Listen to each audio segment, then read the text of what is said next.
Do livro Crônicas de Além-Túmulo, do espírito Humberto de Campos, pelo médium Francisco Cândido Xavier. Capítulo 5. Judas Iscariotes. 19 de abril de 1935. Silêncio augusto cai sobre a cidade santa. A antiga capital da Judéia parece dormir o seu sono de muitos séculos. Além, descansa Getsemane, onde o divino mestre chorou numa noite de agonia.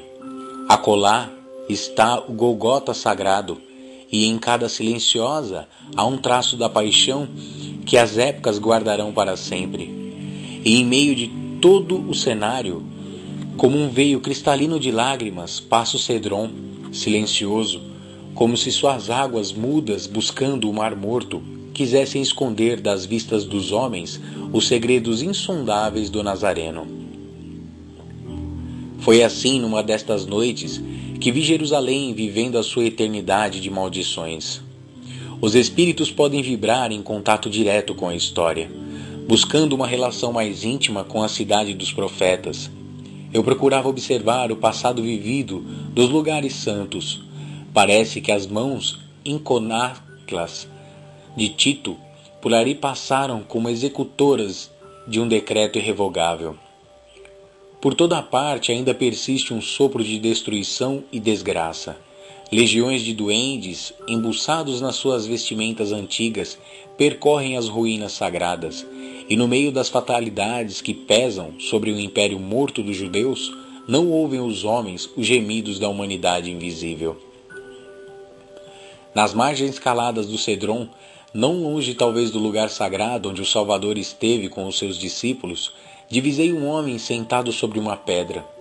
De sua expressão fisionômica irradiava-se cativante simpatia. "Sabe quem é este?" murmurou alguém aos meus ouvidos. "Este é Judas." "Judas?" "Sim." Os espíritos apreciam às vezes, não obstante o progresso de que já alcançaram, volver atrás, visitando os sítios onde se engrandeceram ou prevaricaram, sentindo-se repentinamente transportado aos tempos idos. Então mergulham o pensamento no passado, regressando ao presente, dispostos ao heroísmo necessário do futuro.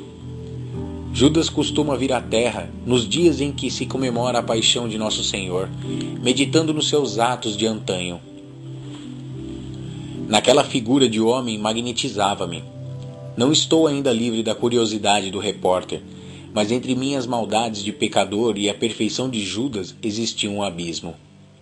Meu atrevimento, porém, e a santa humildade do seu coração ligaram-se, para que eu o entrevistasse, procurando ouvi-lo. "O senhor é de fato o ex-filho de Iscariotes?" perguntei. "Sim, sou Judas", respondeu aquele homem triste, enxugando uma lágrima nas dobras de sua longa túnica. Como o Jeremias das Lamentações contempla às vezes esta Jerusalém arruinada, meditando no juízo dos homens transitórios. É uma verdade tudo quanto reza o Novo Testamento a respeito de sua personalidade na tragédia da condenação de Jesus? Em parte. Os escribas que redigiam os evangelhos não entenderam as circunstâncias e as tricas políticas que, acima dos meus atos, predominaram a nefanda crucificação. Pôncio Pilatos e o tetrarca da Galileia, além dos seus interesses individuais nas questões, tinham ainda o seu cargo a salvaguardar os interesses do Estado romano, empenhando em satisfazer as aspirações religiosas dos anciãos judeus. Sempre a mesma história. O sinédrio desejava o reino do céu, pelejando por Jeová a ferro e fogo. A Roma queria o reino da terra. Jesus estava entre essas forças antagônicas, com a sua pureza imaculada. Ora, eu era um dos apaixonados pelas ideias socialistas do mestre, porém, meu excessivo zelo pela doutrina me fez sacrificar o seu fundador. Acima dos corações, eu via a política, única arma com a qual poderia triunfar a Jesus. Não obteria nenhuma vitória com o desprendimento das riquezas. Com suas teorias, nunca poderia conquistar as rédeas do poder, já que, em seu manto de pobre, se sentia possuído de um santo horror à propriedade. Planejei então uma revolta surda, como se projeta hoje em dia na Terra, a queda de um chefe de Estado. O mestre passaria de um plano secundário e eu arranjaria colaboradores para uma obra vasta e enérgica, como a que fez, mais tarde, Constantino I, o Grande, depois de vencer Maxêncio às portas de Roma. O que, aliás, apenas serviu para desvirtuar o cristianismo. Entregando, pois, o mestre a Caifás, não julguei que estas coisas atingissem a um fim tão lamentável, e ralado de remorsos presumi que o suicídio era a única maneira de me redimir aos seus olhos. E chegou a salvar-se pelo arrependimento? Não, não consegui. O remorso é uma força preliminar para os trabalhos reparadores. Depois de minha morte trágica, submergi-me em séculos de sofrimento expiatório da minha falta.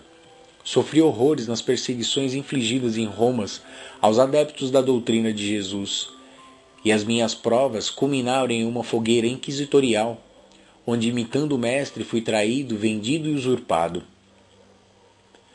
Vítima da felonia e da traição, deixei à terra os derradeiros resquícios do meu crime, na Europa, no século XV.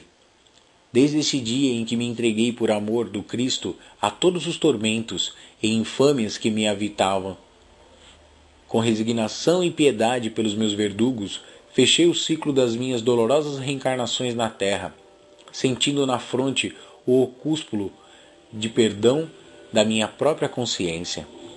E hoje, meditando nos dias que se foram, pensei com tristeza. Sim, estou recapitulando os fatos como se passaram, e agora irmanando com ele, que se acha no seu luminoso reino das alturas, que ainda não é deste mundo, sinto nestas estradas o sinal de seus passos divinos. Vejo ainda na cruz, entregando a Deus o seu destino. Sinto clamorosa injustiça dos companheiros que o abandonaram inteiramente, e me vem uma recordação carinhosa de poucas mulheres que o ampararam no doloroso transe. Em todas as homenagens a ele prestadas, eu sou sempre a figura repugnante do traidor. Olho complacente os que me acusam sem refletir se podem atirar a primeira pedra.